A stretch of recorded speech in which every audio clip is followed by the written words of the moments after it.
إن الحمد لله نحمده ونستعينه ونستغفره ونعوذ بالله من شرور أنفسنا وسيئات أعمالنا من يهده الله فلا مضل له ومن يضلله فلا هادي له أشهد أن لا إله إلا الله وحده لا شريك له وأشهد أن محمدًا عبده ورسوله أما بعد فأعوذ بالله من الشيطان الرجيم بسم الله الرحمن الرحيم وما خلقت الجن والإنس إلا ليعبدون وقال الله جل وعلا حتى إذا فزع عن قلوبهم قالوا ماذا قال ربكم قالوا الحق وهو العلي الكبير۔ مختصر حمد و ثنا کے بعد میں اپنی بات کا آغاز ایک ایسی مخلوق کے تذکرے سے کرنا چاہوں گا جو مخلوق طاقت کے اعتبار سے بھی اور تعداد کے اعتبار سے بھی اس کائنات کی سب سے بڑی مخلوق ہے، اور وہ مخلوق اللہ احکم الحاکمین کے فرشتے ہیں۔ نہ ہی ان کی تعداد کا کوئی ثانی ہے اور نہ ہی ان جیسی طاقت اللہ نے کسی مخلوق کو عطا کی ہے۔ تعداد ان کی اتنی ہے کہ نبی کریم صلی اللہ علیہ وسلم کا فرمان ہے، معراج کی رات ساتوں آسمانوں پہ میں نے 4 انگلی کے برابر خالی جگہ نہیں دیکھی جہاں کوئی فرشتہ رب کی عبادت نہ کر رہا ہو۔ اتت السماء وحق لها ان تؤتت۔ نبی صلی اللہ علیہ وسلم نے فرمایا اتت السماء، آسمان کی چرچراہٹیں نکل رہی ہیں، جیسے 4 پائی پہ بیٹھنے سے آواز نکلتی ہے نا 4 پائی کی وزن کی وجہ سے، فرشتوں کے وزن کی وجہ سے آسمان کی چرچراہٹیں آ رہی ہیں۔ 70,000 فرشتہ بیت المعمور میں ایک دفعہ نماز پڑھتا ہے تو قیامت تک اس کی دوبارہ باری نہیں آتی۔ تعداد اتنی، اور طاقت کا اندازہ اگر آپ لگانا چاہتے ہیں تو نبی کریم صلی اللہ علیہ وسلم نے فرمایا ہے، میں نے جبریل امین کو پوری زندگی 2 دفعہ اصلی شکل میں دیکھا ہے۔ ایک جب پہلی وحی لے کے آئے تھے اور دوسرا جب مجھے معراج پہ لے کے گئے تھے۔ وَلَهُ 600 جناح، جبریل کا 600 پر تھا، اس نے صرف 2 کھولے ہوئے تھے، اس کا ایک پر مشرق کو لگ رہا تھا، دوسرا مغرب کو لگ رہا تھا۔ وَلَقَدْ رَآهُ بِالْأُفُقِ الْمُبِينِ، اس کے اس پر کی وجہ سے آسمان کا کوئی حصہ ہی نظر نہیں آ رہا تھا۔ یہ اس نے 2 پر کھولے ہیں، اگر وہ 600 پر کھولے گا کوئی اندازہ میں ہوا؟ میں نے بات کا آغاز اس لیے یہاں سے کیا ہے، اتنی طاقتوں والے فرشتے، اتنی تعداد والے فرشتے، وہ چاہیں نا تو وہ قوم لوط، اللہ معاف فرمائے اس عمل سے، لڑکے لڑکوں سے برا عمل کرتے ہیں۔ سیدنا لوط علیہ السلام روک روک کے وہ باز نہیں آئے، آخرکار فرشتے نے اپنی انگلی پہ پوری بستی کو اٹھایا۔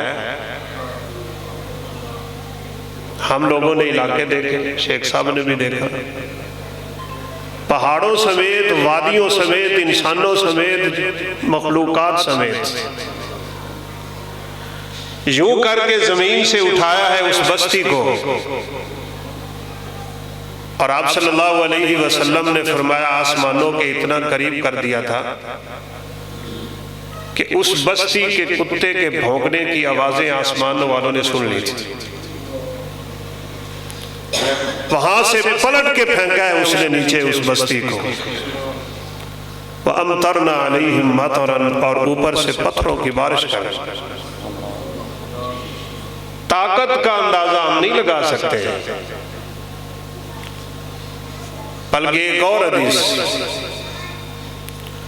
رسول اللہ صلی اللہ علیہ وسلم نے فرمایا اذن لی ربی ان اتحدث بملک من حملۃ العرش. اللہ تعالیٰ نے مجھے کہا ہے کہ میرے بندوں کو میرے ایک فرشتے کے بارے میں بتلا دو. کون ہے وہ فرشتہ؟ وہ رب تعالیٰ کے عرش کو اٹھا کے کھڑا ہے. 4 فرشتوں نے اللہ کے عرش کو پکڑا ہوا ہے. ہر فرشتہ ان میں سے ایسا ہے کہ نبی کریم صلی اللہ علیہ وسلم نے فرمایا ما بین شمحۃ اذنیہ الی عاتقیہ مسیرۃ 700 عام. اس فرشتے کے کان کی لو سے لے کر کندھے تک کا فاصلہ 700 سال کا ہے. جو اللہ کے عرش کو پکڑ کے کھڑا ہے اس کی جسامت کیا ہے، اس کی ہیبت کیا ہے، اس کی طاقت کیا ہے. یہ دنیا کا سارا نظام اللہ فرشتوں سے چلوا رہا ہے. پہاڑوں پہ فرشتہ، بارشوں پہ فرشتہ، روزی پہ فرشتہ، فرشتوں کی ڈیوٹی ہیں. وہ نبی کریم صلی اللہ علیہ وسلم جب طائف کی وادی میں آپ کو پتھر پڑے، سیدہ عائشہ صدیقہ رضی اللہ تعالیٰ عنہ نے آپ سے پوچھا تھا کہ آپ کی زندگی میں سب سے بھاری دن کون سا پڑا ہے آپ پہ؟ تو آپ نے فرمایا جس دن طائف والوں نے مجھے پتھر مارے تھے. میں کچھ سوچ کے گیا تھا، آگے سے کچھ ہوا. آپ کے سر مبارک سے خون نکل کے جوتوں پہ آ رہا ہے، اور جدھر کو میرے آقا کا منہ آیا آپ ادھر ہی نکل گئے. غشی کی سی کیفیت ہوئی. آپ کے ایک صحابی ساتھ ہیں تو کہتے ہیں آسمان سے آواز آئی. آواز یہ تھی انا ملک الجبال، میں وہ فرشتہ ہوں کہ جس کی ڈیوٹی پہاڑوں پہ لگی ہوئی ہے. اس قوم کے رویے نے مجھے برداشت سے باہر کر دیا ہے. صرف آپ کی اجازت چاہیے اطبق علیہم بین الاخشبین. میں نے پکڑ کے پہاڑوں کو یوں کرنا ہے اور بستی پوری راکھ بنا دے. طاقت بہت ہے، ان کی طاقت کا کوئی اندازہ ہی نہیں. لیکن جو بات میں آپ سے کرنا چاہتا ہوں، اتنی طاقتوں کے باوجود فرشتوں میں اللہ احکم الحاکمین کی نافرمانی کا تصور بھی نہیں. لا یعصون اللہ ما امرہم. آپ نے فرمایا میں نے جس فرشتے کو قیام میں دیکھا ہے وہ جب سے پیدا ہوا وہ قیام میں اپنے رب کی حمد و ثنا کر رہا ہے. وہ قیامت تک قیام میں کھڑا رہے گا، وہ جھکے گا نہیں، رکوع نہیں جائے گا.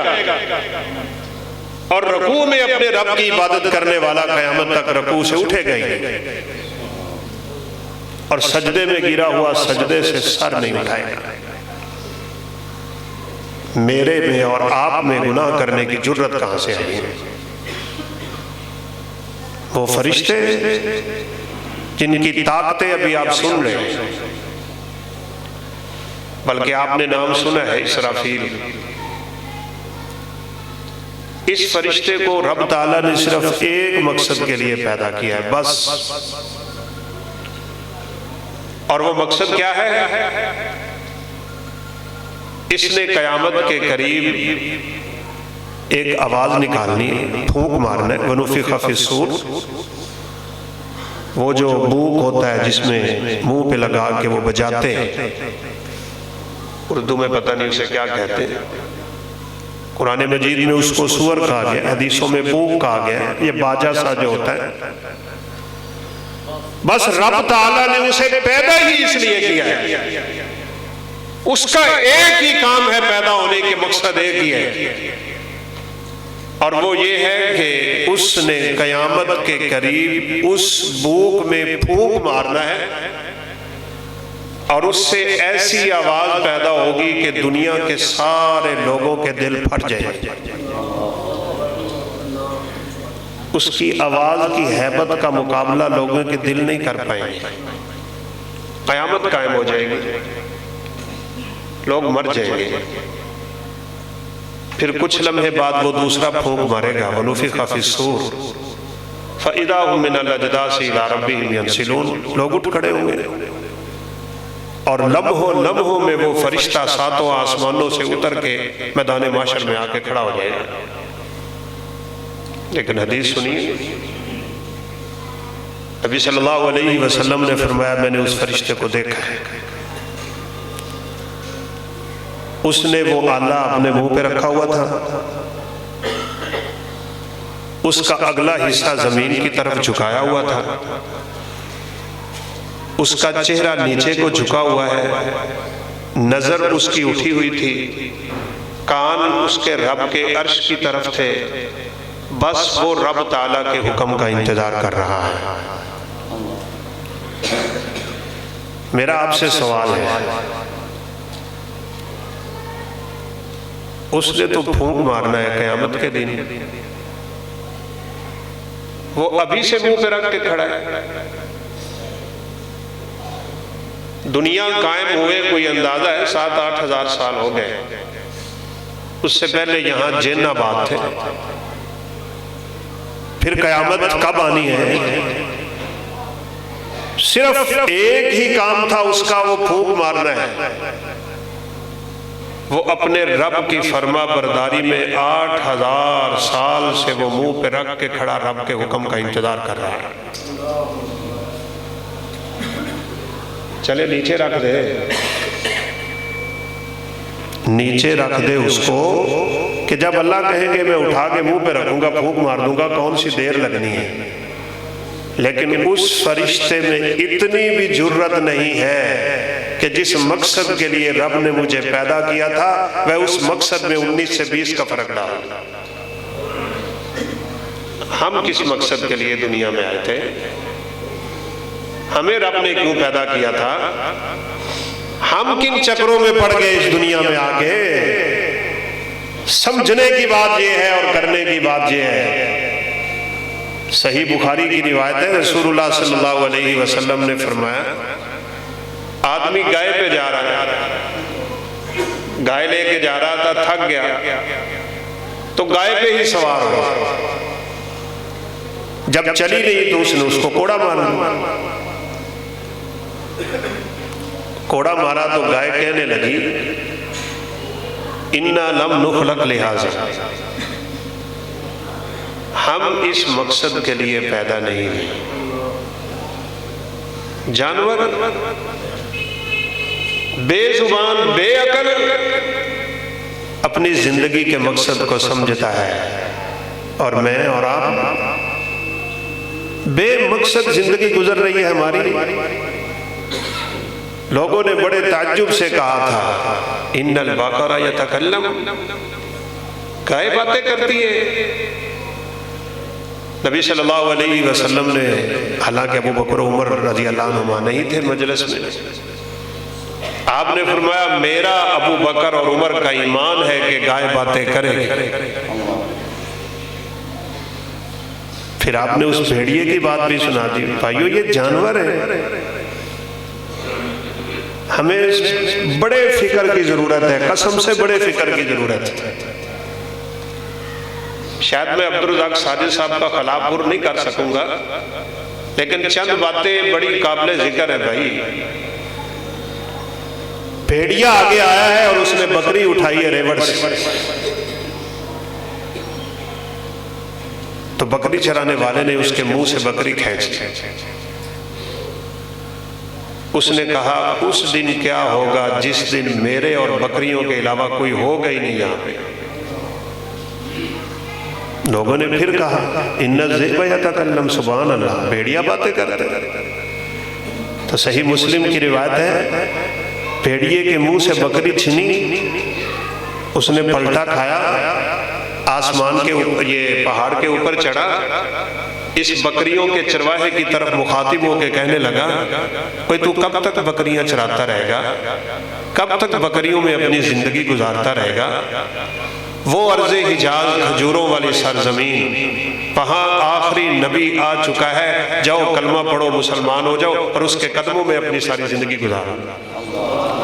تمہاری کامیابی اس میں ہے۔ وہ جانور ہو کے جانتے ہیں کامیابی کس میں ہے، وہ جانور ہو کے جانتے ہیں میری زندگی کا مقصد کیا ہے۔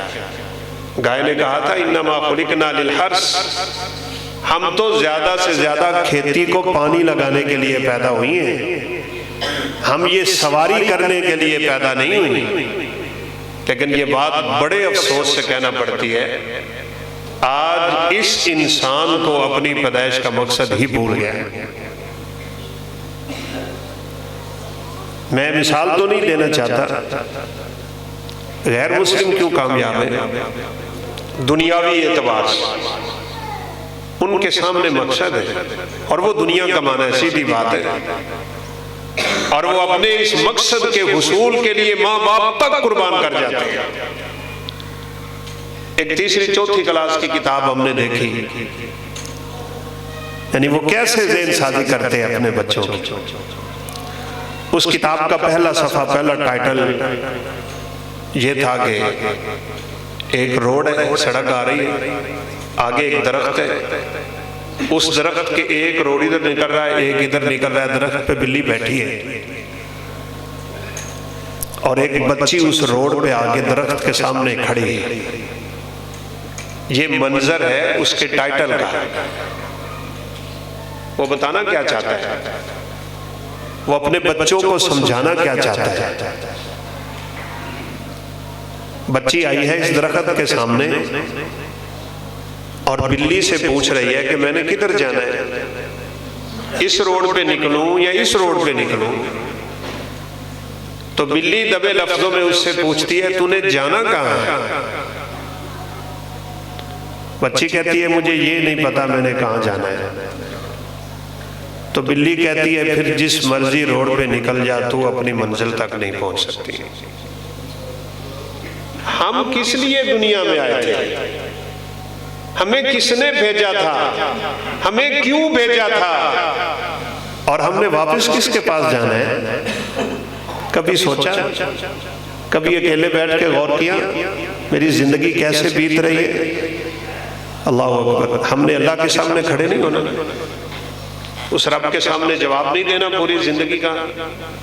سیدہ صدیقہ فرماتی ہیں کہ ایک دن میں نے بستر پہ آپ کو گم پایا تھا، آپ بستر پہ نہیں تھے، چھوٹے چھوٹے حجرے ہیں، اندھیرے ہوا کرتے تھے بڑے سخت، اور اسی لیے حدیث ہے جو شیخ صاحب اشارہ کر رہے تھے۔ نبی کریم صلی اللہ علیہ وسلم نے فرمایا جو آدمی اندھیرے کی نماز مسجد میں جا کے پڑھتا ہے اللہ قیامت کے دن اسے مکمل نور نصیب فرما دیتا ہے۔ اندھیرے بڑے سخت ہوتے تھے، صاحب ظاہر شادیاں آپ کی زیادہ ہیں اور بیویاں زیادہ ہوں تو ذرا مسئلہ رہتا ہے۔ عائشہ رضی اللہ عنہ کے ذہن میں یہ بات آئی کہ شاید آپ میرے گھر سے کسی اور گھر میں چلے گئے، میں نے یوں کر کے بستر پہ ہاتھ لگایا، آپ نہیں ملے، تو میں نیچے کمرے میں یوں ہاتھ لگانے لگ گئی، میرا ہاتھ پیغمبر کے دونوں قدموں پہ جا کے لگا اور آپ سجدے میں تھے، اور سجدے میں آپ ایک دعا کر رہے تھے، وہ دعا میں چاہوں گا آپ یاد کریں، 4 لفظوں کی دعا ہے، اللہم حاسبنی حسابا یسیرا، پڑھ لے، اللہم حاسبنی حسابا یسیرا، یا اللہ میرا حساب آسان کر دے، میرا حساب یسیر کر دے۔ اللہ کے نبی کو فکر ہے۔ حقیقت یہ ہے کہ آپ امت کو سمجھا رہے ہیں۔ سب سے زیادہ اللہ سے ڈرنے والے فرشتے ہیں۔ کیوں؟ وہ جانتے ہیں رب کون ہے، وہ اس کے پاس رہتے ہیں، وہ اس کی طاقت کو سمجھنے والے ہیں، وہ اس کی ہیبت کو جانتے ہیں، وہ اس کی قدرت اور اس کے انتقام کو جانتے ہیں، وہ رب کون ہے۔ نبی کریم صلی اللہ علیہ وسلم نے فرمایا، مسند احمد کی روایت، جب اللہ تعالیٰ بات کرنا چاہے، لوہے کی زنجیر آپ نیچے زمین پہ پھینکیں، سنگل جس کو آپ کہتے ہیں، تو اس کی کڑیاں جب ایک دوسرے کے اوپر لگتی ہیں تو ایک آواز پیدا ہوتی ہے۔ اللہ تعالیٰ کے بات کرنے سے پہلے یہ آواز پیدا ہوتی ہے، آسمان کی ساری مخلوقیں بے ہوش ہو جاتی ہیں۔ ان میں طاقت نہیں ہے رب تعالیٰ کی بات سننے کی، سب بے ہوش۔ اور اسی آیت کریمہ کا میں نے خطبے میں اشارہ کر دیا، حتی اذا فزع عن قلوبہم، سب سے پہلے اللہ جبریل کو ہوش میں لاتے ہیں، فرشتوں کا سردار جسے اللہ نے اپنا پیغمبر بنا دیا، پیغام دینے والا۔ جبریل پوچھتے ہیں رب تعالیٰ کیا حکم ہے؟ اللہ اپنا حکم جبریل کو سناتے ہیں، اور جب یہ حکم ختم ہوتا ہے تو آہستہ آہستہ فرشتے ہوش میں آتے ہیں، پھر پوچھتے ہیں ماذا قال ربکم، کیا کہا ہمارے رب نے، کیا فیصلہ ہوا؟ پھر پیغام آتا ہے۔ آسمان کی اتنی طاقت والی فرشتوں میں رب کی کلام سننے کی طاقت نہیں ہے، ہم نے اس رب کے سامنے کھڑے ہونے، ہم نے اس کو حساب دینا ہے اپنی ساری زندگی کا۔ آقا علیہ الصلوۃ والسلام نے فرمایا، تم میں سے کوئی آدمی نہیں ہے جس نے رب تعالیٰ کے سامنے کھڑے ہو کے بات نہیں کرنی۔ ساری کائنات کے لوگوں کا حساب وہ سینکڑوں میں کرے گا، ہر ایک ملاقات کرے گا۔ وَلَيْسَ بَيْنَهُ وَبَيْنَ اللَّهِ تَرْجُمَانٌ، کوئی بات کو دوسری زبان میں کنورٹ کرنے والا نہیں ہے وہاں پہ، وہ ساری زبانوں کا مالک ہے۔ کس لیے ملاقات کرے گا؟ اس نے پہچاننا ہے میرا یہ بندہ کون سا ہے، اس کو نعوذ باللہ کوئی پہچان ختم ہو گئی۔ اس ملاقات کا مقصد یہ ہوگا، اللہ پوچھیں گے میں نے تجھے زندگی دی تھی کہاں لگائی ہے، میں نے تجھے جوانی دی تھی وہ تو نے کہاں لگائی؟ اشارہ کر رہے تھے نا شیخ صاحب، فیس بک پہ، یوٹیوب پہ، سوشل میڈیا پہ، انٹرنیٹ کی بے غیرتی اور بے حیائی پہ، اس میں زندگی برباد کر کے اور جوانی لٹا کے آیا ہے تو۔ میں نے تجھے مال دیا تھا، مال، اور بات یاد رکھیے گا، یہ مال کی محبت جو برباد کر رہی ہے نا آج ہمیں، یہ ہمارا نہیں ہے، بلکہ سیدنا عبداللہ بن عباس تو کہا کرتے تھے جب بندہ یہ کہتا ہے نا میرا مال، تو وہ اللہ کے ساتھ شرک کر رہا ہوتا ہے۔ مال تو اللہ کا ہے۔ وَآتَاكُم مِّن مَّالِ اللَّهِ، قرآن کی آیت ہے، اللہ کہتے ہیں اس نے اپنے مال سے تمہیں دے دیا۔ بڑا کٹھن سوال ہے مال کے بارے میں، کمایا کہاں سے تھا، لگایا کہاں پہ ہے، بہت کٹھن۔ کمائی تیری کیسی تھی، لگائی تیری کیسی تھی؟ کمائی حرام کی، اور اللہ نہ کرے پھر لگائی بھی حرام کی، یہ شخص تو تباہ و برباد ہو جائے گا۔ کچھ لوگ کماتے صحیح ہیں، لگاتے غلط جگہ پہ، کچھ لگاتے بھی غلط ہیں، کماتے بھی غلط ہیں۔ بس ایک کی ہی جان بچنی ہے جس کی کمائی بھی حلال کی، لگائی بھی حلال۔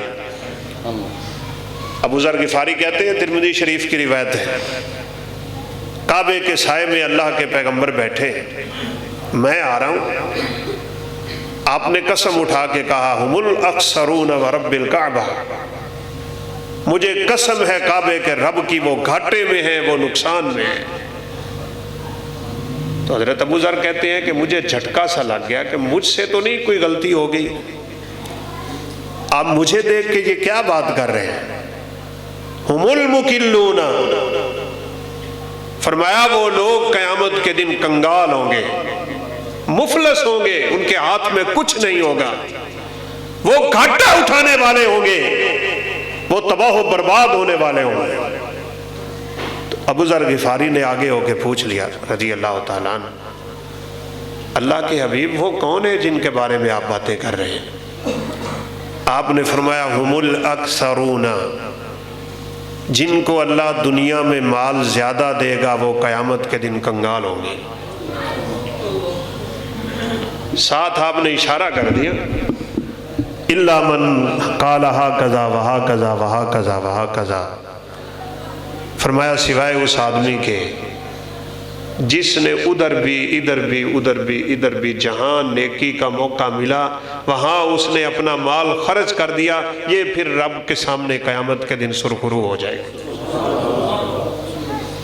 اور یاد رکھیے سیدھی سی باتیں ہیں، نہ میں کوئی خطیب ہوں نہ میں کوئی ادیب ہوں، ایک طالب علم ہوں، چند باتیں سنانے آیا ہوں، یاد کریں، لے جائیں، ان کو اپنی زندگی میں اتارنے کی کوشش کریں۔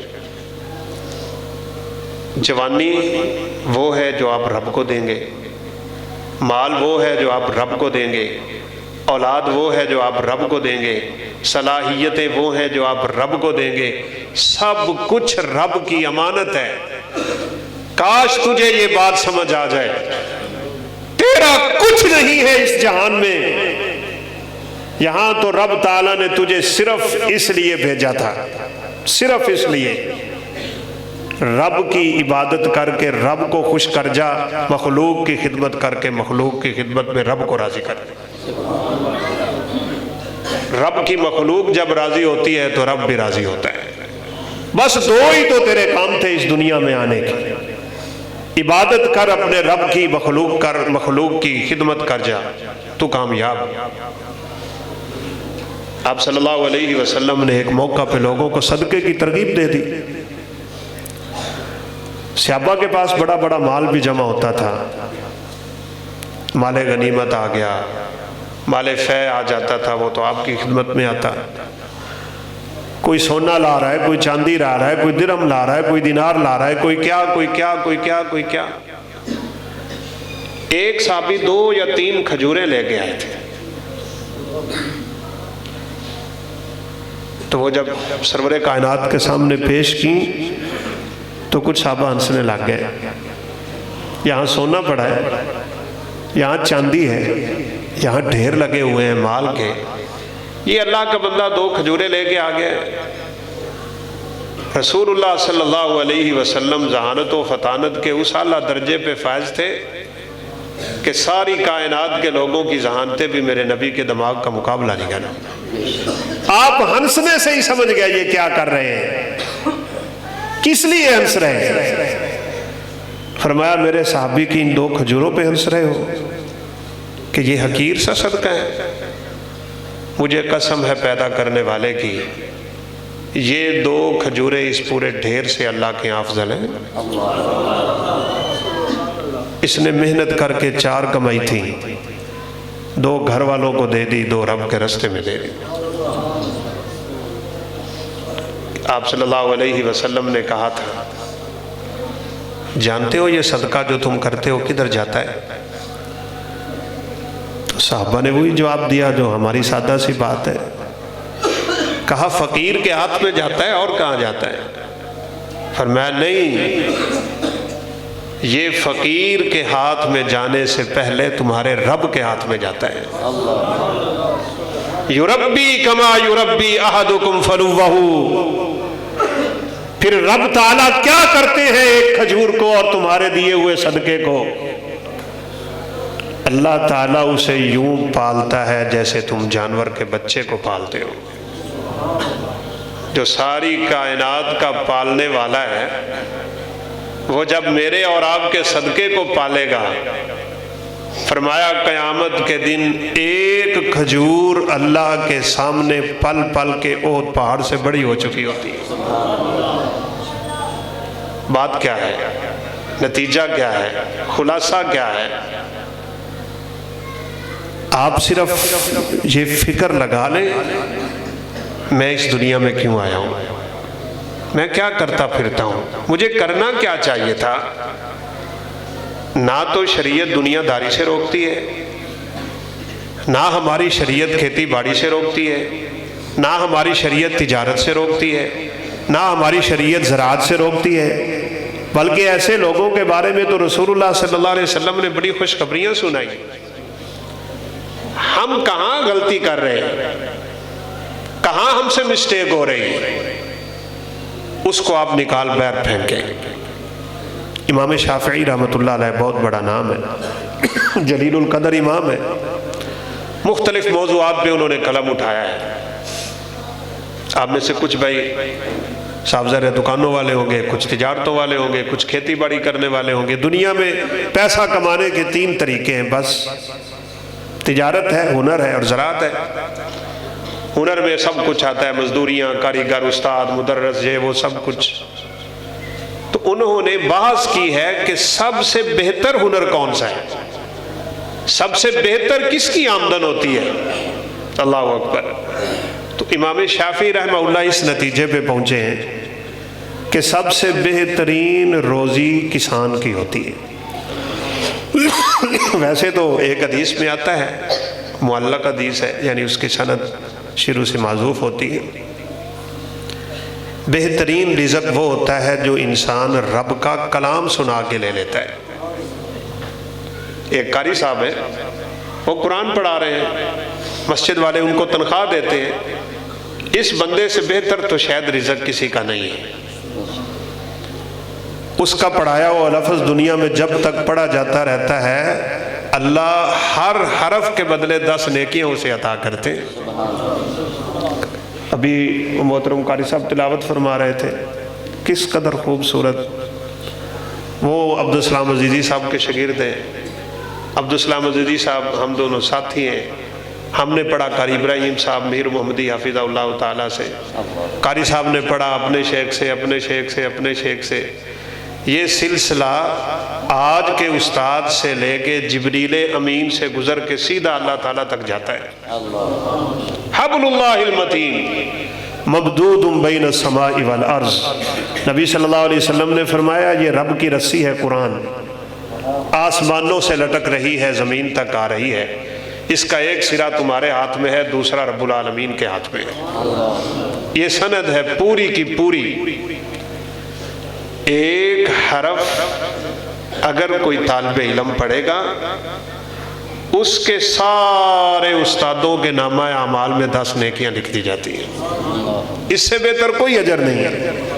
لیکن وہ کھیتی باڑی والی کیا بات ہے، کیونکہ نبی کریم صلی اللہ علیہ وسلم کا فرمان ہے، ما من مسلم یغرس غرسا فیأکل منہ دابتا او بہیمتا او انسان او طیر دابت۔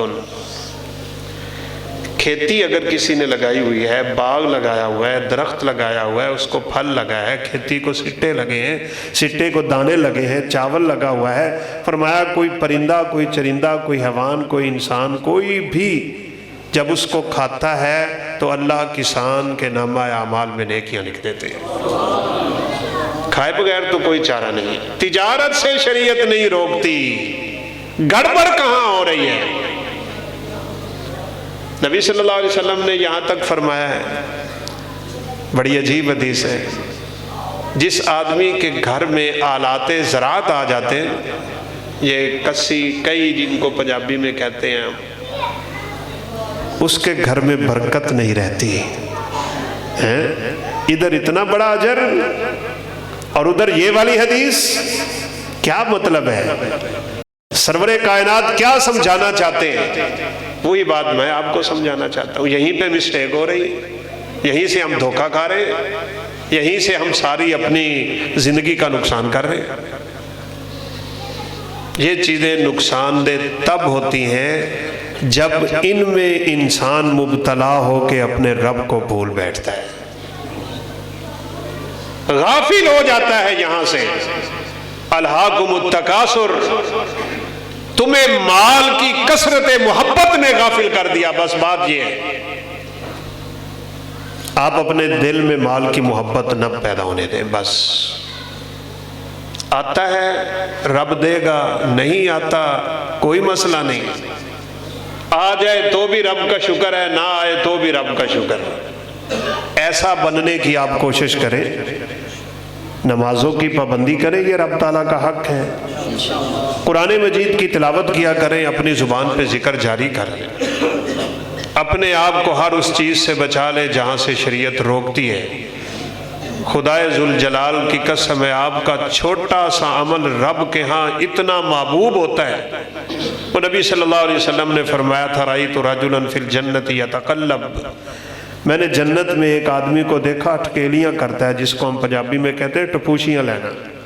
دوڑتا ہے، بھاگتا ہے، ہنستا ہے، کھیلتا ہے، ادھر جا رہا ہے ادھر جا رہا ہے، کبھی کدھر کبھی کدھر. جنت کی منازل اور مناظر. تو میں نے سمجھا نہ جانے کتنی نیکیاں کر کے بھی اتنی خوشی منا رہا ہے جنت میں. پوچھا کیا کیا اس نے؟ اللہ اکبر. فرشتے نے کہا کہ ایک درخت تھا کسی رستے میں، اس کی ٹہنی جھکی ہوئی تھی، گزرنے والوں کو تنگ کرتی تھی. اس نے وہ ٹہنی کاٹ دی، رب نے اپنی جنتوں کا وارث بنا دیا. آپ پھر ایک اور نقطہ سمجھ لیں، انشاءاللہ میں بات سمیٹتا ہوں. اپنے دلوں میں نیکی کی محبت پیدا کریں. گناہ ہوگا، سب سے ہوتا ہے، چاہے کوئی مولانا ہے چاہے کوئی ملا ہے. انسان سے گناہ کا ہونا یہ فطرت. لیکن رب تعالیٰ کس چیز کو بھلا دیکھتے ہیں؟ اللہ کی نظر صرف اور صرف انسان کے دل پہ ہوتی ہے، کہیں اور نہیں دیکھتا اللہ. حسن، جوانی، مال، دولت، بڑی بڑکیں، سڑکیں، اس کو اس سے کوئی غرض نہیں ہے. اس کی نظر صرف اور صرف انسان کے دل پہ ہوتی ہے.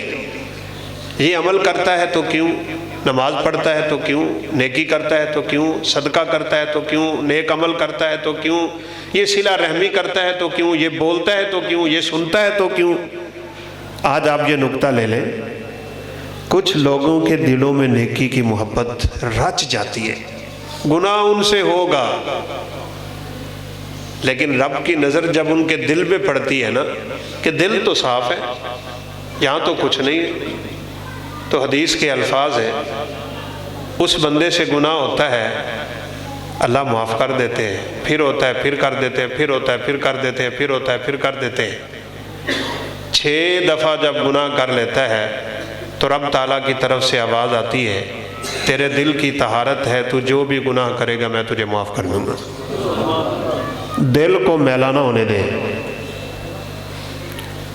اس میں مال کی محبت نہ آنے دے. اور ویسے کچھ بیماریاں ہیں دلوں کی بڑی خطرناک قسم کی، ان کو آپ کو رگڑنا پڑے گا، روندنا پڑے گا. حسد، بغض، کینہ، عداوتیں، دشمنیاں، ایک دوسرے سے لڑنا، نہ بولنا، تعلق توڑ دینا، قطع تعلقی کرنا، ان چیزوں سے آپ دل کو صاف کریں. میرا دعویٰ ہے، اور اپنی بات نہیں ہے، احادیث رسول صلی اللہ علیہ وسلم کا خلاصہ ہے، اگر آپ کا دل صاف ہو جائے، عمل انسان کے کمی کوتاہی والے ہی کیوں نہ ہوگے، وہ بندہ قیامت کے دن کامیاب ہو جائے گا. یوم لا ينفع مال ولا بنون الا من اتى اللہ بقلب سلیم. قیامت کے دن کوئی مال، کوئی اولاد، کوئی جائیداد، یہ کوٹھیاں، یہ بنگلے، یہ صدارتیں، یہ عہدے، یہ منصب، یہ کرسیاں، کوئی شے کام آنے والی نہیں ہے. وہاں اللہ کہتے ہیں میں تیرا دل دیکھ لوں گا، دل صاف ہوا تجھے اپنی جنتوں کا مہمان بنا دوں گا. ایک حدیث میں آتا ہے جنت میں صرف وہ لوگ جائیں گے جن کے دل چڑیوں جیسے صاف ہوں گے. چڑیاں، پرندے. میرا دل کیسا ہے، آپ کا دل کیسا ہے؟ ابن قیم بہت بڑا نام ہے، سنی آپ نے بات. انہوں نے بڑی پیاری بات لکھی ہے، اگر آپ نے دیکھنا ہو کہ قبر میں آپ کا حال کیا ہے تو آپ ابھی دیکھ سکتے ہیں قبر میں میرے ساتھ کیا ہوگا، آپ کے ساتھ کیا ہوگا. اگر کسی نے یہ دیکھنا ہو وہ ابھی دیکھ سکتا ہے۔ وہ کہتے ہیں اپنے بدن میں چھپے ہوئے دل کو دیکھ لو، جیسا دل ہے ویسے تیری قبر ہے۔ دل صاف ہے، قبر صاف ہے۔ دل میلا ہے، قبر میلی ہے۔ دل اندھیرے والا ہے، قبر اندھیرے والی ہے۔ دل غصے والا ہے، قبر کے فرشتے غصے والے ہوں گے۔ دل بغض اور کینے سے بھرا ہوا ہے، فرشتے عذابوں والے آئیں گے۔ دل نکھرا ہوا اور صاف ستھرا ہے تو قبر کو اللہ جنت کا باغ بنا دیتے ہیں۔ اس کو صاف کر۔ کئی جگہوں پہ بات کرنے کا موقع ملتا ہے۔ ایک شخص میرے سامنے بیٹھا تھا، روئی جا رہا، باتیں سنی جا رہا تھا۔ بات ختم ہوئی تو مجھے بعد میں کہنے لگا کہ قاری صاحب مجھے 3 سال گزر گئے ہیں، میں نے اپنی ماں کو بلایا ہی نہیں، لیکن آج میں نے تہیہ کر لیا ہے، بس یہاں سے اٹھوں گا جا کے ماں کے قدموں میں گر جاؤں۔ یار بات تو کوئی بھی نہیں ہوتی، صرف اکڑ، انا، ضد، شیطانیت یہ انسان کو برباد کر رہی ہے۔ بس کیا ہے، ایک بندہ کسی سے ناراض ہے، وہ اٹھے اور اس سے معافی مانگ لے، صرف شیطان روکتا ہے۔ صرف یا اس کا تکبر اور انا اور ضد ہے، یا پھر اس کی محفل اور مجلس اتنی گندی ہے کہ اس کو اس کے ساتھی کہیں کہ تجھے شرم نہیں آئی اس سے معافی مانگتے ہو۔ ان چیزوں کو چھوڑنا پڑے گا، ان کو آپ چھوڑ دیں، کامیاب ہے۔ کئی لوگ سوال بھی کرتے ہیں کہ جی میں تو حق پہ ہوں، ساری غلطی میرے مد مقابل کی ہے، میرے فلاں رشتہ دار کی ہے، میں کیا کروں؟ تو رب کے حبیب نے تو کائنات کے سارے مسائل حل کر دیے تھے نا۔ آپ نے فرمایا جو آدمی حق پہ ہوتے ہوئے جھگڑا چھوڑ دے، اپنا حق چھوڑ دے، وہ قیامت کے دن میں محمد سے جنت کے درمیان میں آ کے گھر لے لے۔ ایک چھوٹی سی بات سمجھایا کرتے ہیں، ادھر ہی اگر 2 بندے بیٹھے ہو نا جو آپس میں لڑے ہوئے ہیں، ان سے کہہ دیا جائے کہ آپ صلح کر لیں، آپ کو باہریہ ٹاؤن میں ایک کوٹھی لے کے دیں گے، کیا خیال ہے؟ اور یہ بات کر دی جائے کہ ثبوت بھی نہیں چاہیے، بیان حلفی بھی نہیں چاہیے، بس یہ مسجد مریم کے قاری صاحب کا چھوٹا سا رکا چاہیے، وہ لکھ دیں ان دونوں نے صلح کر لی ہے، آپ کو باہریہ ٹاؤن میں ایک ایک کوٹھی دے دیں گے۔ اچھا آپ بتائیں وہ صلح کریں گے کہ نہیں؟ قاری صاحب دے پیر پھڑن گے، بلکہ قاری صاحب رکا لکھ کے دیں۔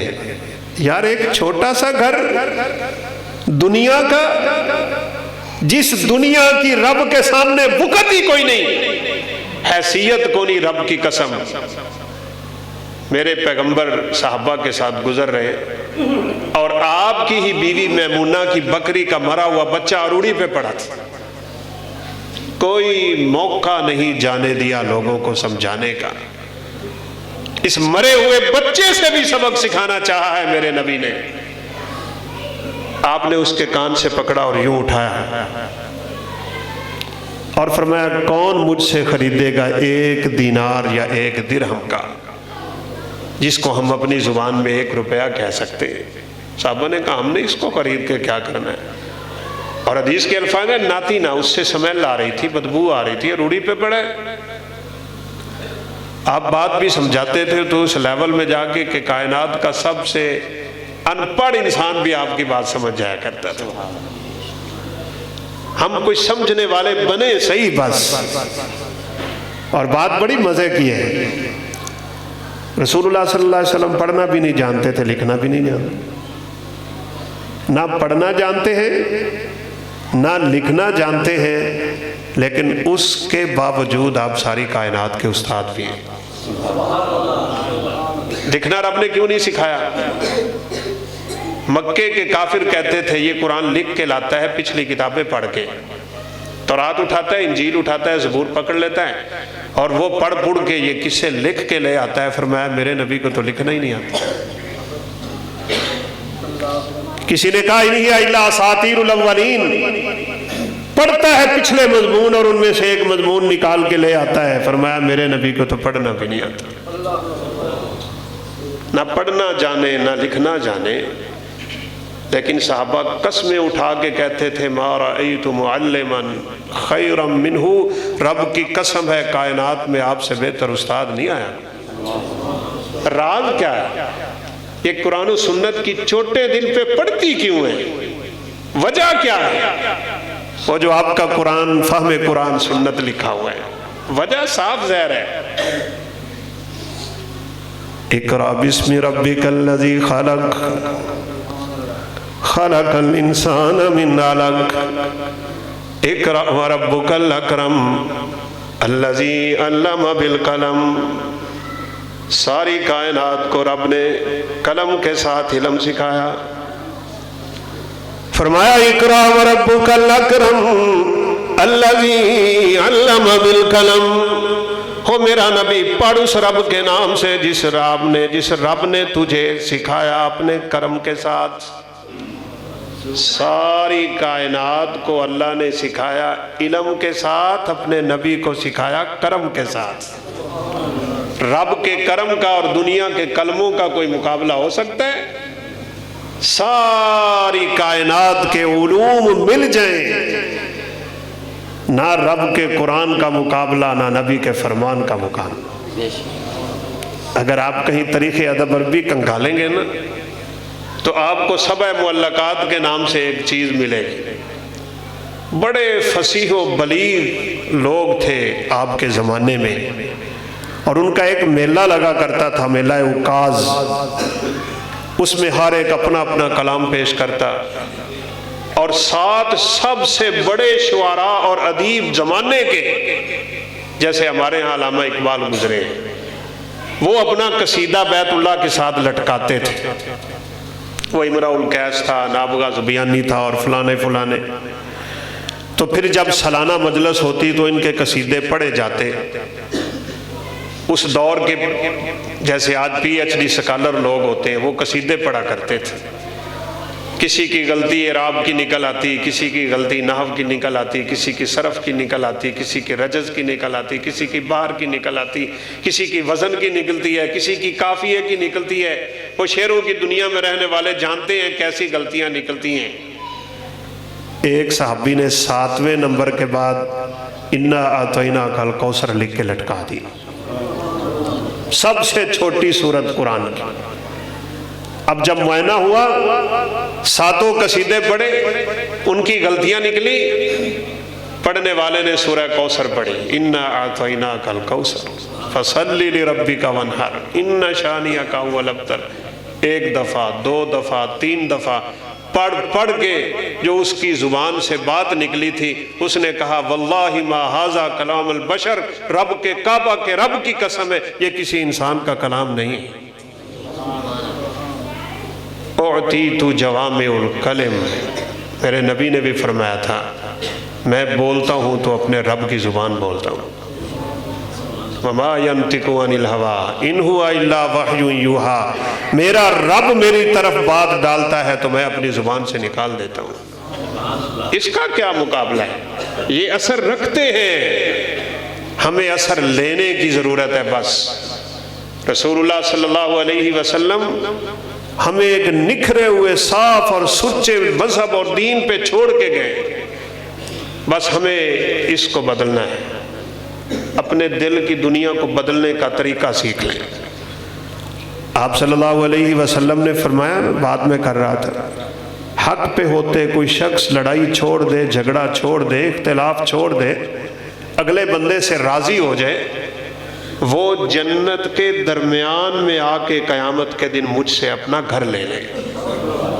کتنی بڑی خوشخبری، اللہ اکبر۔ اور صحیح بات یہ ہے، جیسے میں نے پہلے کہا نا، فرشتے ان چیزوں کو جانتے ہیں، ہم جانتے ہی نہیں، اس لیے ہمارے ہاں وہ وقت پیدا نہیں ہو سکی۔ ہم دنیا کے چند ٹکوں کے بدلے اپنا دین بیچ ڈالتے ہیں، جبکہ ہمیں علم ہی نہیں ہے رب نے کیا کچھ اپنے پاس رکھا ہوا ہے۔ ایک دفعہ مسجد میں بڑا قیمتی ریشم کا حلہ آ گیا تھا۔ ریشمی لباس آتے مال غنیمت میں آ جاتے، بکنے کے لیے آ جاتے، تو لوگ اس کی نرمی سے اور اس کے ملائم ہونے سے اور اس کی خوشبو سے بڑے محظوظ ہو رہے ہیں، ہاتھ لگا رہے ہیں، بار بار یوں کر رہے ہیں۔ تو نبی کریم صلی اللہ علیہ وسلم کی نظر پڑ گئی۔ جیسے میں نے کہا نا، آپ کوئی موقع چھوڑتے ہی نہیں تھے، ہم چھوڑ دیتے ہیں۔ صحیح بات ہے، ہم چھوڑ دیتے ہیں۔ ہماری بیوی غلطی کر رہی ہو تو ہم کہتے ہیں کوئی نہیں، خیر ہے۔ بچہ کر رہا ہو ہم کہتے ہیں خیر ہے، بڑا کر رہا ہے ہم کہتے ہیں خیر ہے۔ آپ ایسا نہیں کرتے تھے، سمجھاتے، فوراً سمجھاتے، بات دل میں اتر جاتی۔ آپ نے فرمایا لوگوں، تم اس کی نرمی سے اور اس کی رعنائی سے بڑا تعجب کر رہے ہو، کیا تمہیں پتہ نہیں ہے جنت میں سعد کو جو رب تعالیٰ چھوٹا سا رومال دے گا وہ ساری کائنات سے افضل ہوگا؟ سبحان اللہ۔ ساری کائنات سے افضل ایک چھوٹا سا رومال جو جنتی کو مل جائے گا۔ اور فرمایا کہ لَمَوْضِعُ صَوْتِ أَحَدِكُمْ فِي الْجَنَّةِ خَيْرٌ مِّنَ الدُّنْيَا وَمَا فِيهَا۔ تو کوئی سوٹی پئی کوئی نہیں، ایک ڈنڈا، لاٹھی کتنی جگہ گھیرتی ہے، لمبی کر دے تو تھوڑی بہت گھیر لے گی، کھڑی کر دے کتنی جگہ گھیرے۔ فرمایا کسی کو جنت میں ایک لاٹھی کے برابر جگہ مل گئی تو یہ دنیا کی ساری نعمتوں سے افضل ہے۔ ہمیں اس جنت کا متلاشی اور رہنا ہے۔ کب ہوگا؟ جب اس دل سے آپ دنیا کی محبت نکال دیں گے، بغض نکالیں، حسد نکالیں، عداوت نکالیں، دشمنیاں نکالیں۔ خدا کی قسم ہے صحابہ اسی لیے کامیاب ہو گئے۔ یہی ساری باتوں کا راز ہے۔ ہم دنیا کی محبت جب دل میں بساتے ہیں تو رب کی محبت کنارہ کر جاتی ہے۔ رسول اللہ صلی اللہ علیہ وسلم نے یہاں بھی مثال دی، سمجھائی۔ بات ختم کرتا ہوں، لے جاتا ہوں اختتام کی طرف۔ دو بھوکے بھیڑیے، نبی صلی اللہ علیہ وسلم کا فرمان سنو۔ بھیڑیا تو بھوکا بھی نہ ہونا تو بکری کی تہس نہس کر دیتا ہے۔ آپ نے فرمایا دو بھوکے بھیڑیے جن کو کئی دن کی بھوک لگی ہے، ان کو بکریوں کے ریوڑ میں چھوڑ دو، اتنا نقصان بکریوں کا وہ نہیں کرتے جتنی دنیا کی محبت انسان کے ایمان کا نقصان کر جاتی ہے۔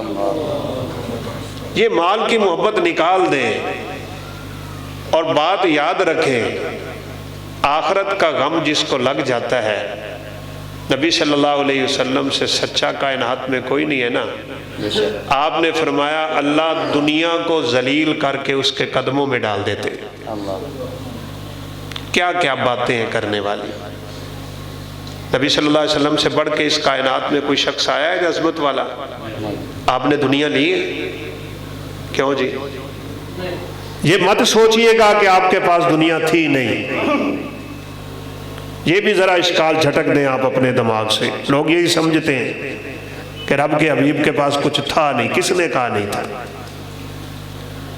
آپ مکہ میں ہیں تو اتنے بڑے تاجر تھے کہ آپ کی تجارت کا، ایمان کا سودا دیکھ کے مکے کی سب سے امیر عورت خدیجہ نے آپ سے نکاح کیا تھا۔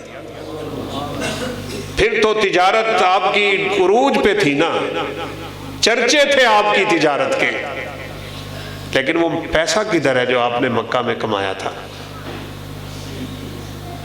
رکھا نہیں ہے، جمع نہیں کیا، جوڑا نہیں ہے۔ وَيْلٌ لِكُلِّ هُمَزَةٍ لُمَزَةٍ الَّذِي جَمَعَ مَالًا وَعَدَّدَ۔ یہ گن گن کے رکھنے والے برباد ہوتے ہیں۔ سب کچھ دیا ہے اپنے رب کے راستے میں۔ مال فیح تو آتا ہی آپ کے لیے تھا۔ خیبر فتح ہوا اور خیبر کی تجارت پوری دنیا پہ مشہور تھی۔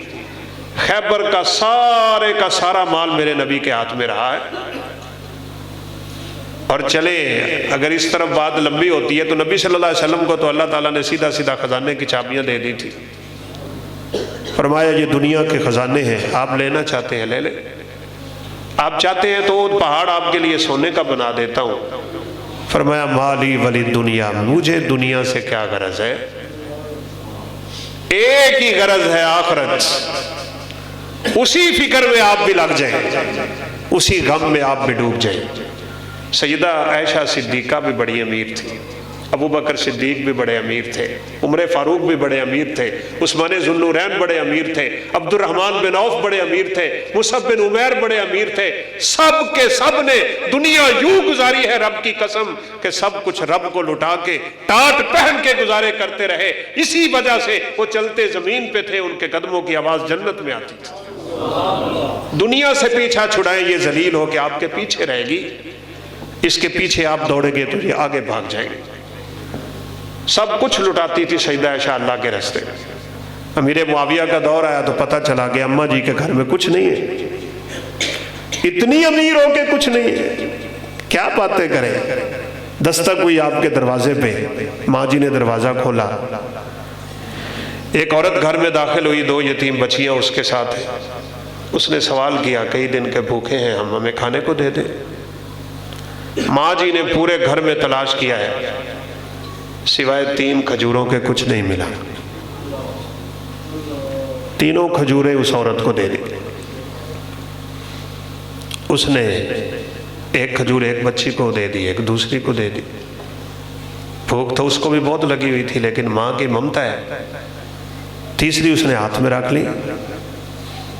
بچیوں نے جلدی سے کھجور کھا لی اور ماں کے ہاتھ کی طرف دیکھنے لگی۔ اس نے یوں کر کے 2 ٹکڑے کیا اس کھجور کو، ایک اس بچی کے ہاتھ پہ، ایک اس بچی کے ہاتھ پہ۔ صدیقہ کی آنکھوں میں آنسو آ گئے۔ ماں کی ممتا کی تڑپ ہے اور میرے گھر میں کچھ نہیں ہے، یہ کئی دن کی بھوکی تھی، کاش میرے پاس کچھ ہوتا میں اور دے دیتی۔ کیسی ماں ہے، کیسی محبت ہے۔ بات دل میں ہی تھی کہ سرور کائنات آ گئے۔ فرمایا رب کے حبیب آپ تو عجیب منظر دیکھا ہے میں نے، بڑی بڑی محبتیں دیکھی ہیں، لیکن آج عجیب تھی، مجھے یہ بھی محسوس ہوا کہ گھر میں کچھ تھا نہیں۔ اس ماں نے اپنی کھجور نہیں کھائی، وہ آدھی آدھی کر کے اس نے اپنی یتیم بچیوں کے ہاتھ میں رکھ دی تھی۔ تو آپ نے فرمایا عائشہ پھر میں تجھے یہ بات نہ سنا دوں، وہ جو آدھی آدھی کھجور اس نے بچیوں کے دی تھی نا، اس کے بدلے رب نے اسے معاف کر کے جنتوں کا وارث بنایا۔ دل، سارا کچھ دل۔ اب دل سے کریں، دل سے بدلیں، دل سے رب کی طرف آئیں، دل سے کریں جو کرنا ہے، کوئی ریاکاری نہیں، کوئی دکھلاوا نہیں۔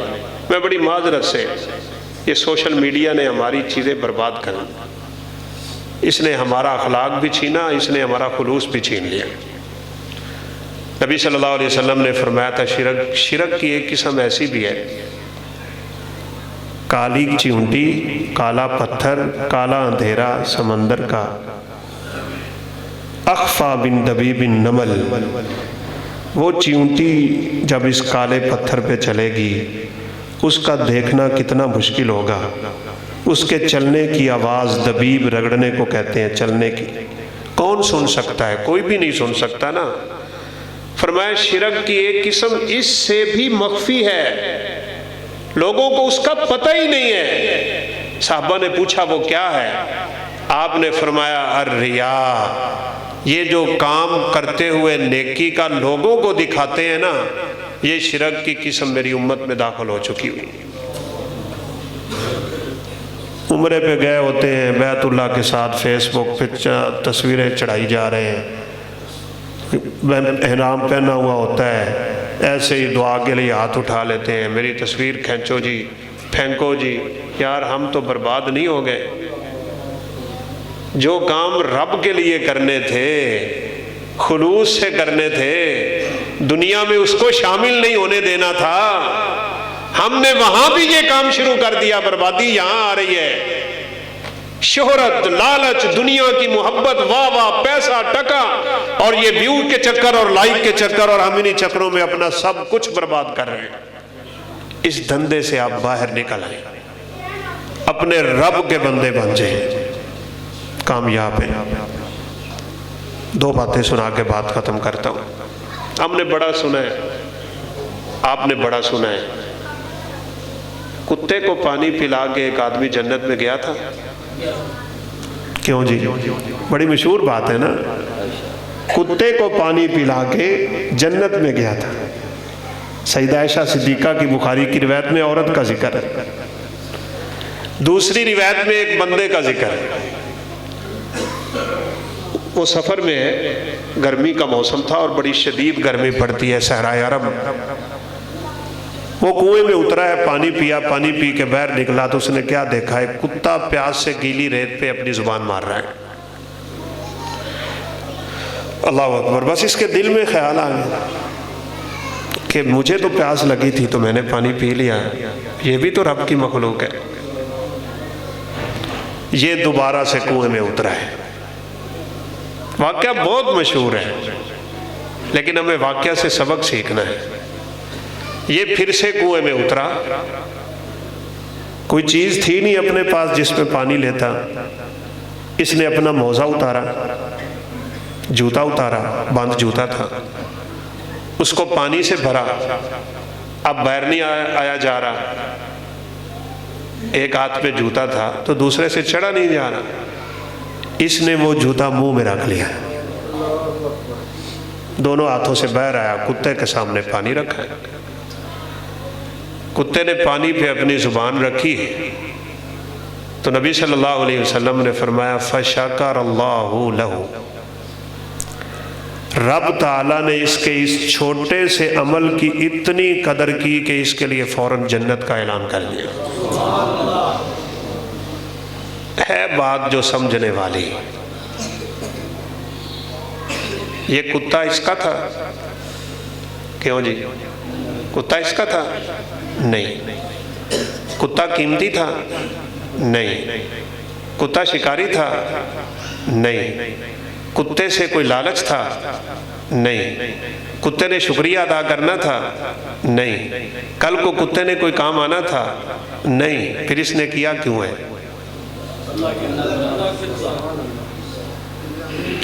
اس کے لیے کرو، چھوٹا سا کرو گے وہ اتنی برکتیں ڈالتا ہے۔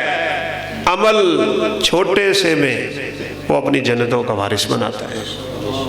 اس نے یہاں سے کیا تھا، ہمیں یہاں سے اپنے آپ کو بدلنا ہے۔ 3 دفعہ میرے پیغمبر نے اشارہ کیا تھا، التقویٰ ہا ہنا، التقویٰ ہا ہنا، التقویٰ ہا ہنا۔ وہ لوگوں، رب کا خوف یہاں ہوتا ہے، یہاں یوں کر کے توبہ توبہ کرنا یہ توبہ نہیں ہے، تھوک لگا کے انگلی پہ کان پہ رکھ لینا۔ التوبۃ ہی الندامہ، فرمایا یہاں سے اٹھتی ہے، یہاں سے پریشانی ہوتی ہے، بس کامیاب۔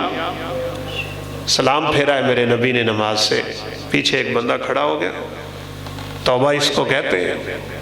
اس نے کہا طاہرنی یا رسول اللہ، اللہ کے پیغمبر مجھے پاک کرے، میں بڑا گناہ کر چکا ہوں۔ سب کے سامنے اعتراف کر رہا ہے اپنے جرم کا۔ آپ صلی اللہ علیہ وسلم نے منہ پھیرا ہے تھوڑا، اس نے پھر کہا طاہرنی یا رسول اللہ صلی اللہ علیہ وسلم۔ وہ ایک غامدیہ قبیلے کی عورت کا واقعہ ملتا ہے، ایک ماعز اسلمی کا ملتا ہے، ایک اور آدمی کا بھی ملتا ہے۔ آپ نے چہرہ پھیرا ہے، ماعز ادھر آ گئے، چہرہ پھیرا ادھر، آپ ادھر آ گئے، 4 دفعہ یوں کیا ہے۔ فرمایا ماعز ابھی کا جنون، تو پاگل تو نہیں ہے؟ کیا بات کر رہا ہے؟ مجھے پاک کیجئے، مجھے لگتا ہے اللہ میری کمی بیشی معاف کر دے۔ اس نے زنا کا اعتراف کر لیا، اس نے کہا میں نے زنا کیا، مجھے پاک کیجئے۔ پاک کرنے کا مطلب کیا تھا؟ مار مار کے پتھر صحابہ نے اس کا خاتمہ کرنا تھا۔ یہ بندہ اس کام کے لیے خود تیار ہے کوئی ہم میں سے؟ سب کے سامنے اقرار، بڑی مجلس میں اقرار کرتا ہے یہ ان کے پہاڑوں سے مضبوط ایمان کی علامت ہے۔ رب کی قسم گناہ تو ہو گیا تھا۔ آپ نے فرمایا ماعز تو پاگل ہے؟ پتہ ہے تو کیا کہہ رہا ہے؟ اس کے بعد کیا ہونے والا ہے؟ اتنے بڑے بڑے پتھر اٹھا اٹھا کے سر میں مارے جاتے ہیں۔ فرمایا میں سب کچھ جانتا ہوں۔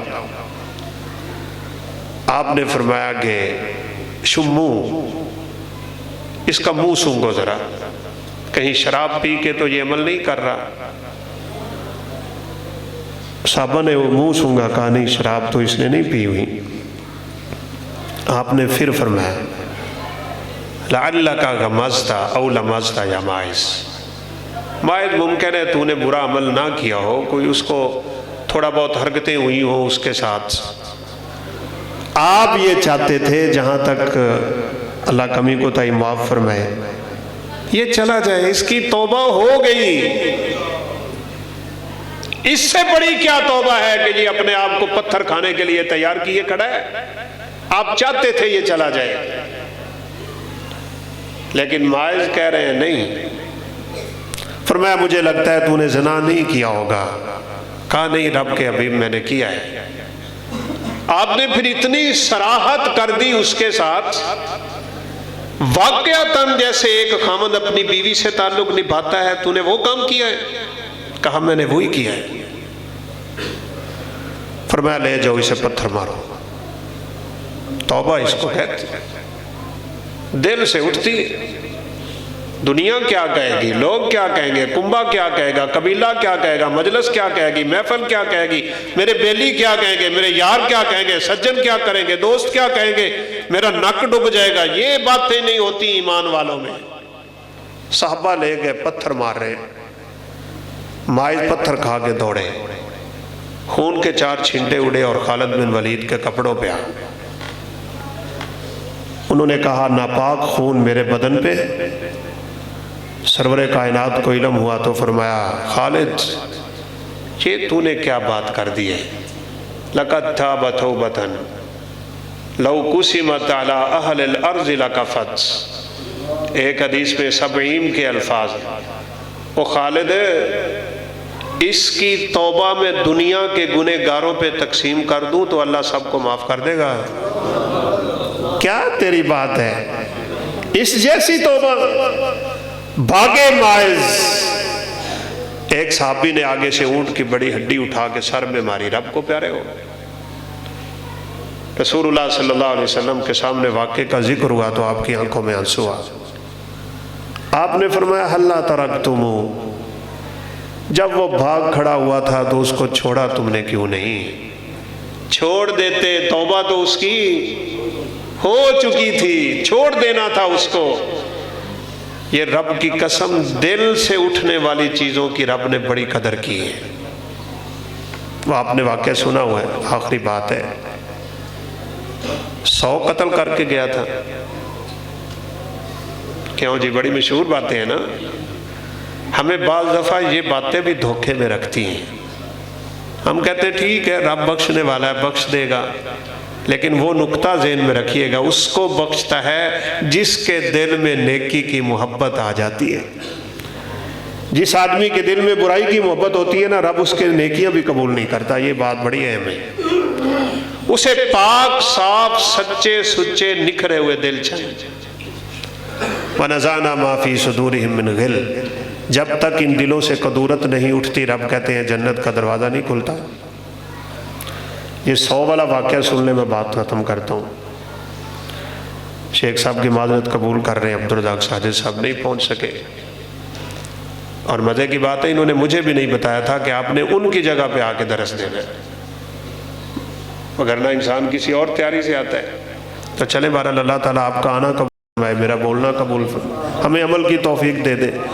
99 قتل کیے ہوئے تھے اس بندے نے، بڑی مشہور حدیث ہے آپ نے سنی ہوئی ہے، کسی عالم سے پوچھا میری توبہ قبول ہو سکتی ہے، اس نے کہا نہیں۔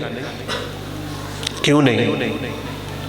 قرآن مجید میں ہے ایک آدمی کے قتل کا گناہ اتنا ہوتا ہے جیسے پوری دنیا کے انسانوں کو قتل کرنے کا، فَكَأَنَّمَا قَتَلَ النَّاسَ جَمِيعًا، ایک آدمی کی زندگی بچاؤ تو اتنا اجر ہے فَكَأَنَّمَا أَحْيَا النَّاسَ جَمِيعًا، گویا کہ اس نے پوری کائنات کے لوگوں کی زندگی بچا لی۔ یہ بڑا اہم مسئلہ ہے، تو نے 99 قتل کیے ہوئے، اس کو غصہ آیا، اس نے تلوار نکالی، اس کی بھی گردن اڑا دی، 100 پورے ہو۔ لا علمی کی بنیاد پہ فتوے دینے والے قیامت کے دن مر جائیں گے۔ یہ اختیار تو اللہ کے نبی بھی استعمال نہیں کرتے تھے،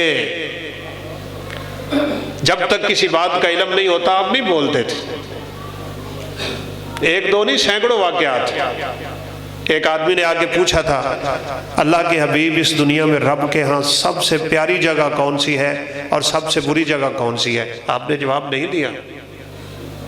یہ یقین مانے ہم مولویوں کی بڑی کمزوری ہیں، ہم ٹلے مارتے ہیں اور ہمارے دماغوں میں شیطان یہ ڈال دیتا ہے اگر آپ یہ کہیں گے مجھے علم نہیں تو لوگ کہیں گے تو بڑا عالم بنے پھرنے تنہیں پتہ ہی نہیں۔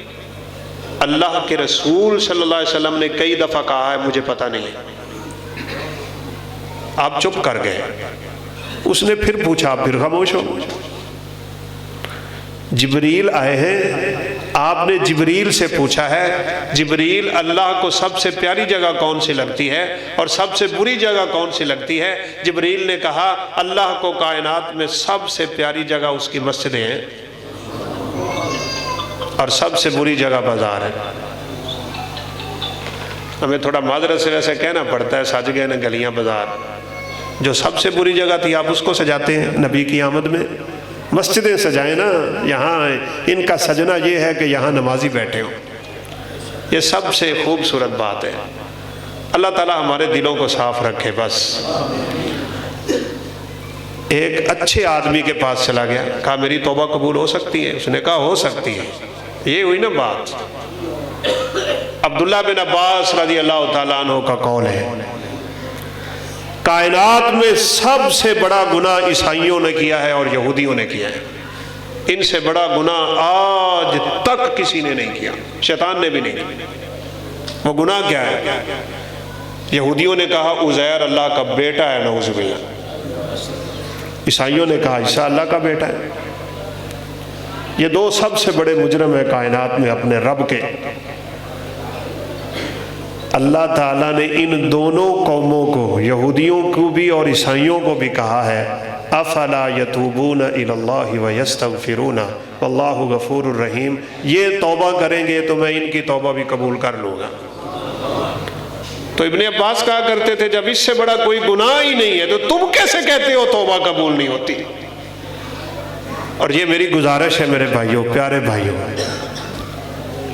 کبھی کسی کو یہ نہ کہیے گا کہ اللہ تجھے معاف نہیں کرے گا، کسی کو کبھی یہ نہ کہیے گا تو جہنم میں جائے گا، کسی کو یہ نہ کہیے گا تو جنت میں جائے گا۔ ایک بڑا عمل کرنے والا اور اس کا بھائی بڑا ہی مجرم، اس نے اسے اتنا کہا تھا تجھے رب بخشے گا نہیں، جو تو حرکتیں کرتا پھرتا ہے نا تجھے رب نے بخشنا نہیں۔ نبی صلی اللہ علیہ وسلم نے فرمایا اللہ تعالیٰ نے فوراً ان دونوں پہ موت نازل کی، اپنے سامنے کھڑے کیا، کھڑے کر کے فرمایا تجھے کیسے جرت ہوئی کہ تو اس کو یہ کہہ رہا ہے کہ میں اس کو بخشوں گا نہیں؟ جاؤ میں نے اسے بخش دیا اور تیرے لیے میرے جہنم کا فیصلہ ہے، میرے عذابوں کا سامنا کر جا کے۔ یہ جرت آپ نہ کریں۔ ایک بڑے سے بڑے مجرم کو بھی بعض دفعہ اللہ مرنے سے 2 سیکنڈ پہلے مہلت دیتا ہے اور وہ صرف کلمہ پڑھتا ہے اور اللہ حکم الحاکمین کی جنتوں کا وارث بن جاتا ہے۔ نبی صلی اللہ علیہ وسلم ہنسے تھے اس آدمی پہ، فرمایا اس کا عمل بھی کوئی نہیں اور رب کی جنت میں بھی پہنچ گیا۔ ہوا کیا تھا؟ یہ دشمنوں کی طرف سے جنگ کرنے کے لیے آیا، کافر ہے۔ آپ نے فرمایا یہ عجیب بندہ ہے، قاتل بھی ہے، مقتول بھی ہے اور جنتی بھی ہے۔ اس نے مسلمانوں کے بندے مارے، بعد میں پتہ نہیں کیا خیال آیا، کافروں کی صف سے نکل کے مسلمانوں کی صف میں آیا، اس نے کلمہ پڑھا، ادھر سے تیر آیا، اس کے سینے میں پیوست ہوا، یہ غش کھا کے گرا، موت واقع ہوئی، اللہ کی جنت اس کے لیے کھول دی گئی۔ یہ نہ کہیے، یہ نہ کہیے۔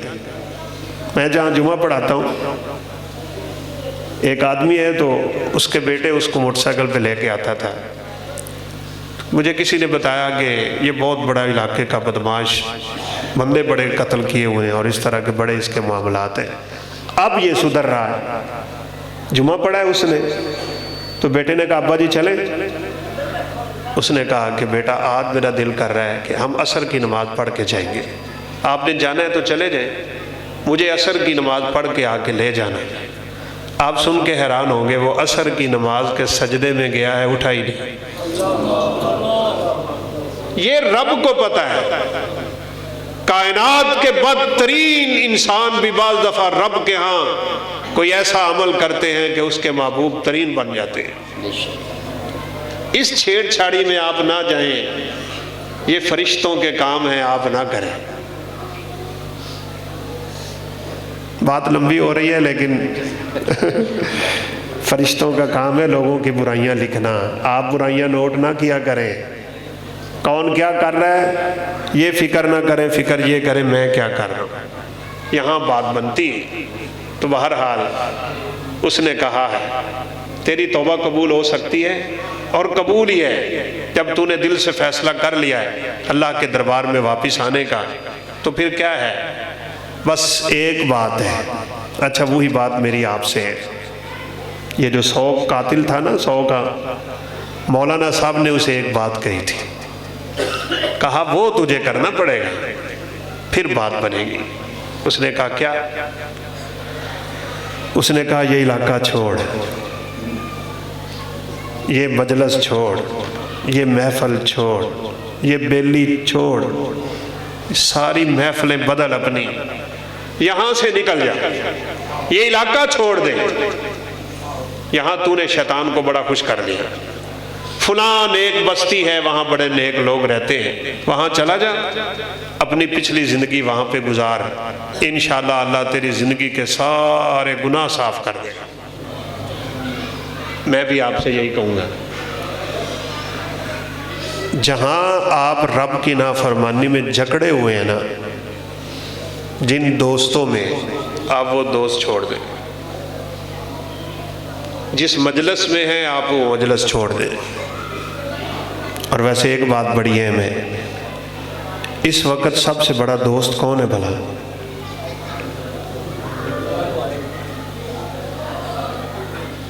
اس کا استعمال کیسا ہے ہمارا؟ اس کو صاف کر لیں، کوڈ نہ لگائیں،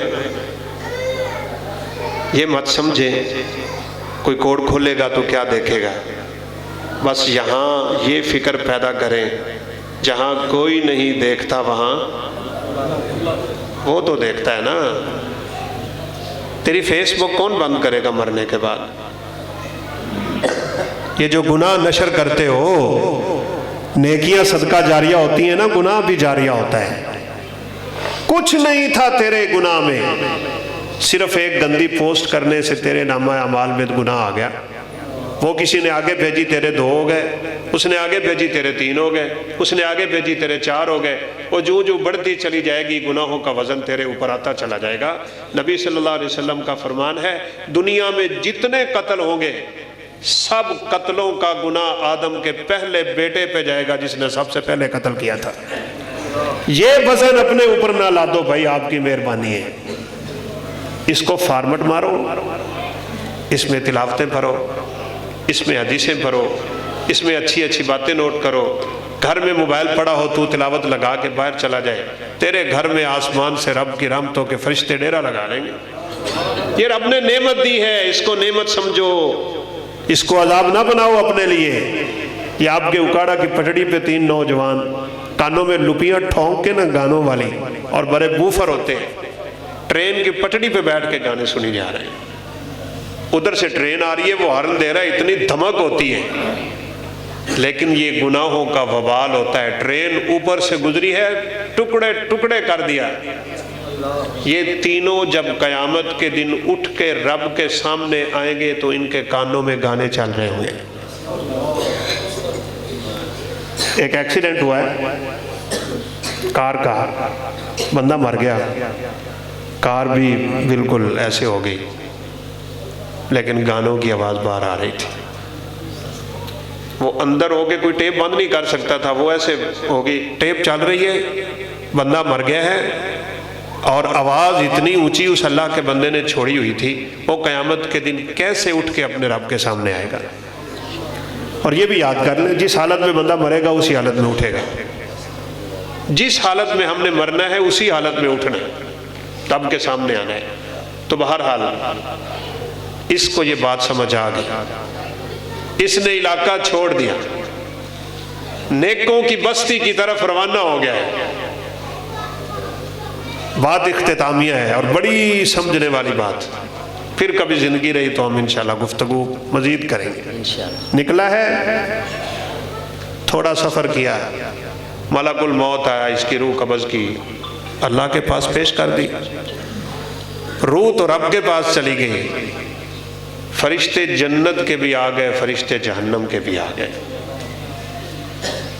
جہنمی کہتے تھے 100 آدمیوں کا قاتل ہے، اس کو ہم جہنم میں لے کے جائیں گے، اور جنتی کہتے تھے نہیں، توبہ تو کر لی اس نے، علاقہ تو چھوڑ دیا اس نے، انہوں نے کہا وہاں تو نہیں پہنچا تھا جہاں اس نے جانا تھا، ابھی اپنی منزل پہ تو نہیں پہنچ پایا، ہم اٹھائیں گے۔ جنتی کہتے تھے ہم اٹھائیں گے۔ فرشتوں کا تکرار، رب تعالیٰ نے فرشتوں سے کہا لڑتے کیوں ہو، زمین ماپ لو، فیصلہ میں کر دیتا ہوں، زمین ماپ لو، جس طرف سے قتل کر کے آ رہا ہے اگر وہ زمین کم ہے تو جنتی لے جاؤ، جہنمی لے جاؤ، کیونکہ قتل کے قریب ہے، اور اگر یہ زمین زیادہ ہو چکی ہے، اگلی زمین کم ہے، تو جنت والے اٹھا لو، جنت میں پہنچا دو، اختلاف نہ کرو۔ آپ مجھے بتائیں ذرا، کون سی زمین تھوڑی تھی؟ جہاں سے قتل کر کے آ رہا ہے نا، وہاں تھوڑی تھی نا، کدھر جانا چاہیے تھا؟ جہنم میں کہ جنت میں؟ جہنم میں جانا چاہیے تھا نا رب کے فیصلے کے مطابق، تو لیکن جنت میں کیوں گیا ہے؟ رسول اللہ صلی اللہ علیہ وسلم نے فرمایا، اللہ تعالیٰ نے اگلی زمین کو کہا التئمی، سکڑ جا۔ اختیار اس کے چلتے ہیں نا، وہ بخشنے پہ آئے تو کون روکے، وہ دینے پہ آئے تو کون روکے، وہ پکڑنے پہ آئے تو کون روکے۔ زمین ماپی گئی ہے،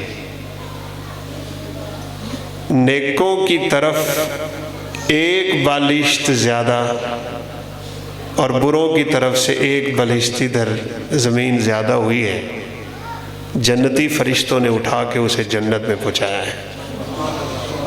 میرا ایک سوال حل کر دیں اور میرا سلام۔ ایک بالشت کیوں، جس کو ہم پنجابی میں گیٹ کہتے ہیں، رب چاہتا تو میلوں میل پھیلتی، رب چاہتا تو کئی کلومیٹر سکڑ جاتی، وہ چاہتا تو مربوں کے مربے سکڑتی تاکہ اس کی قدرت کا صحیح اظہار ہو، لیکن ایک بالشت کیوں، وجہ کیا ہے؟ وہ وجہ سمجھنے والی ہے۔ اس کو جب موت کا فرشتہ نظر آیا اور یہ غش کھا کے زمین پہ گرا، مرنے سے پہلے اس نے نیک لوگوں کی بستی کی طرف جانے کے لیے اپنے سینے سے زور لگایا، وہ زور ایک بالش تھا، وہ لگا تھا یہاں سے، اسی نے اس کا بیڑا پار کر دیا۔ اتنا سا لگا لو، آپ کا بھی پار ہے۔ اس کو بدل لو، اس کو صاف کرو، اس سے سب کچھ نکالو جو ہمیں رب سے دور کر رہا ہے، اور اس دل میں اپنے رب کی محبت کو بھرو، رب کا ذکر اور قرآن کی تلاوت اور نیکی، حسن اخلاق، اچھی اچھی عادتیں، اچھے اچھے طریقے، خدا کی قسم ہے وہ پاس کرے گا۔ وہ نظریں دل پہ رکھتا ہے بس، اور کہیں نہیں رکھتا۔ وہ میں مثال دیا کرتا ہوں، اس کائنات میں کس کے حسن کے تذکرے ہیں؟ رسول اللہ صلی اللہ علیہ وسلم کے بعد یوسف علیہ السلام کے، اور یہ تذکرے ویسے نہیں ہو گئے۔ نبی صلی اللہ علیہ وسلم نے فرمایا، میں جب معراج پہ گیا تو نبیوں سے ملاقاتیں ہوئی تو میں نے یوسف کو دیکھا، کائنات کا آدھا حسن اللہ نے یوسف کو دیا ہوا تھا۔ ساری کائنات کا حسن ملا لو، آدھے حسن کا مالک رب نے یوسف کو بنایا ہے، لیکن ساری سورہ یوسف پڑھ ڈالو، اس میں اس نے یوسف کا تذکرہ کوئی نہیں۔ رب کو کیا لگے حسن سے؟ وہ بلال ہے، کالا ہے، حبشی ہے، غلام ہے، بکتا بکاتا بازاروں میں آیا ہے، حسب نسب کا اچھی طرح کسی کو علم نہیں ہے، چلتا زمین پہ تھا، قدموں کی آواز جنت میں آتی تھی۔ بڑے بڑے ایسے جن کے نام کوئی نہیں جانتا، شاعر کہتا ہے، کم من مجہول فی الدنیا معروف فی السماء، وکم من معروف فی الدنیا مجہول فی السماء۔ دنیا میں کتنے ایسے کہ کوئی نہیں جانتا، رب ان کو سب سے زیادہ جانتا ہوتا ہے۔ بس بھائی بات مختصر اور آخری اور خلاصہ یہی ہے، اپنے دل سے محبتیں دنیا کی نکالیں، گناہ کی نکالیں، نفرت کریں گناہ سے، اپنے دل میں نیکی کی محبت کو پیدا کریں، جڑیں پکڑیں آپ کے دل میں نیکی کی محبت، پھر گناہ ہوتا بھی ہے تو اللہ نظر رحمت کر دیتے ہیں۔ اور یہی کہا تھا نبی صلی اللہ علیہ وسلم نے، جب عائشہ نے پوچھا یہ حساب یسیر کیا ہے جو آپ سجدے میں مانگ رہے تھے، آپ نے فرمایا عائشہ اللہ ایک بندے کا حساب اپنے سامنے منگوائے گا اور اس کو بنا دیکھے فرمائے گا یہ اٹھا لو اور اسے میری جنتوں میں بھیج دو، یہی حساب یسیر ہے۔ اللہ حکم الحاکمین سے دعا ہے وہ ہمارے دلوں میں نیکی کی محبت کو پیدا فرمائے، دنیا کی محبتیں اور بیماریاں ہمارے دلوں سے نکال دے، اپنی جنتوں کا وارث بنائے، نبی کائنات علیہ السلام کے دست شفقت سے حوض کوثر کا پانی دے اور ہمیں نبیوں صدیقوں شہیدوں اور صلحاء کا ساتھ نصیب فرما دے۔ وآخر دعوانا ان الحمدللہ رب العالمین۔